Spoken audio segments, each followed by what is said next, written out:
না শান্ত আমি এখনো মনে করি ও তো টিমের বাইরে গেছে ইনজুরির জন্য।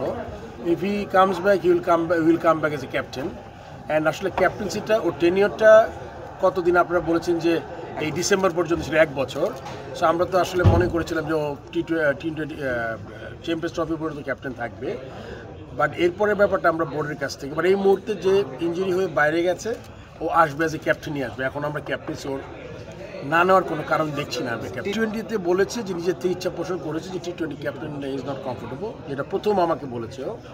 সো ওই ব্যাপারে আমরা আরেকজন ক্যাপ্টেন চিন্তা করছি যে ওই জায়গায়, যদিও টি20 এখন বেশ দূরে আছে, আমরা প্রায় 6 মাস পরে মনে টি20। সো ওইটা আসলে এই মুহূর্তে আমার একদম মানে এই মুহূর্তের ইস্যু না আর কি। So we can wait.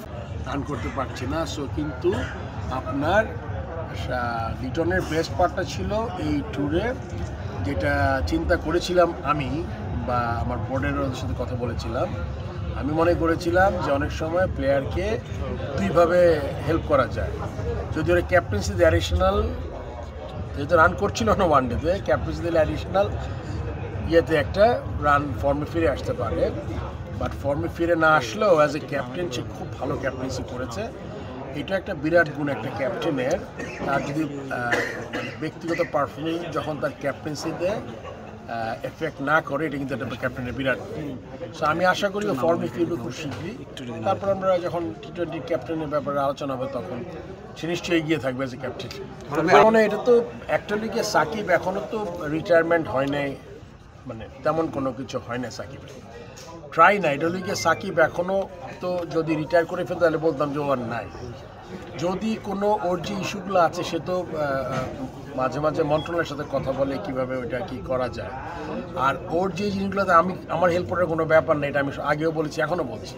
এটা শুধুমাত্র গভর্নমেন্ট লেভেল থেকে যদি কোনো ইনস্ট্রাকশন আসে, ওর যেই সমস্যাগুলো আছে ওগুলো যদি ঠিক করতে পারে তাইলেই কিন্তু আমার মনে হয় যে এটার একটা ব্যাপার ডিসিশন নিতে পারে। তারপরে তার ফিটনেস, তারপরে মেন্টাল স্টেট, তারপর সিলেকশন কমিটি আছে, তার ডিসাইড করবে।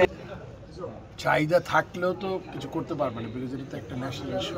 সেটা সিলেক্টররা চাইলে করা যাবে না। দর্শক বাটি একটু বলবেন এবং কালোবাজারি রোধে আসলে কি করা যায়? কালোবাজারি আসলে এটা একটা, আপনি যদি 4টা টিকিট কিনে আপনি কোথাও বিক্রি করেন, এটা খুব ডিফিকাল্ট। বোর্ডের কোনো চক্র যদি কালোবাজারি করে, এটা একটা বিরাট ইস্যু। আমার মনে হয় এটা আমরা এবার রোধ করতে পেরেছি। এবং অতিরিক্ত মানুষ ঢুকারও টিকিট ছাড়া যেই সিস্টেমটা ডেভেলপ করা হয়েছে বোর্ডের জন্য একটা কোম্পানিকে দিয়ে, সেই সিস্টেমটা প্রায় আপনি যে টপ লেভেলের যেই দেশগুলোতে আপনার টিকিট হয় ওইরকমই। প্রত্যেকটা টিকিটে কিউআর কোড 2টা প্লাস একটা ভিডিএস সিস্টেম বলে ওইটা আছে। এটাতে কেউ 2বার নকলও করতে পারবে না, হ্যাক করতে পারবে না, 2বার ঢুকতে পারবে না। সো সেই দিক থেকে বিবেচনা করলে আমার মনে হয় এই সিস্টেমটা ভালো টিকে যাবে। এবং আপনি প্রচুর মানুষ অনলাইনে ঢুকে, প্রচুর মানুষ অনলাইন থেকে টিকিট কাটছে। আপনি অনলাইন টিকিট প্রত্যেকটা ম্যাচে মোটামুটি 35%-এর মধ্যে 90%, 35% মানে দেওয়া হয়েছে যেটা অনলাইন, ওইটার প্রায় সিংহভাগই বিক্রি হয়ে গেছে। সো সেদিকে বিবেচনা করলে আমার মনে হয় মানুষ আস্তে আস্তে অনলাইনে ঢুকছে। কেন আপনি ধরেন আপনি বিদেশে আছেন, আপনি বললেন যে বিপিএল ওই ম্যাচটা দেখবো, যদি আমরা এরপরে আরও 5 দিন 7 দিন আগে ছেড়ে দিতে পারি। এখন তো 2 দিন করে করছি আমরা, বিকজ আমাদের অনলাইন টিকিটটা আপ করতে হয়, তার সাথে আমার প্রিন্ট করতে হয় যে 40% আমরা পেপার টিকিট আছে। সো এইটার সুফল খুব শীঘ্রই এই বিপিএলের হয়তো ঢাকা লাস্ট লেগে মানুষ এখনও পাচ্ছে, আরও ভালোভাবে পাচ্ছে।